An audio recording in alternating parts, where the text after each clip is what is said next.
एक राज्य में एक राजा राज करते थे जिनका नाम महिष्मा था। वे चंपावती सुंदर नगरी में राजा थे। उनके 5 पुत्र थे। उनका सबसे बड़ा पुत्र लुम्बक था जो कि चरित्रहीन था। वह हमेशा ही देवताओं की निंदा किया करता था, साथ ही मांस भक्षण जैसे गलत कार्यों में लिप्त था। राजा अपने बेटे के इन गलत कार्यों से काफी परेशान था। उसने अपने बड़े बेटे को रात से बाहर निकाल दिया। ऐसे में वो जंगल में जाकर रहने लगा।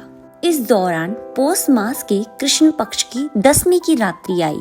इस रात इतनी ठंड थी कि वो सो ना सका। सुबह होते ही उसकी हालत खराब हो गई और वो प्राणहीन सा हो गया। फिर दिन में जब धूप आई तो उसे होश आया। इसके बाद वो जंगल में फल इकट्ठा करने लगा। फिर शाम होने पर आई तो उसने अपनी किस्मत को कोसा। सभी फल पीपल के पेड़ की जड़ में रख दिए।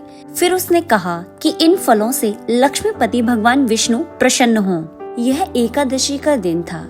इस पूरी रात वो सो ना सका। इस तरह अनजाने में ही लुम्बक का एकादशी व्रत पूरा हो गया। इस व्रत का प्रभाव ऐसा हुआ कि वो अच्छे कार्यों में अव्रत हो गया। उसके कुछ समय बाद लुम्बक के पिता ने उसे सारा राज्य दे दिया। खुद तप करने चले गए।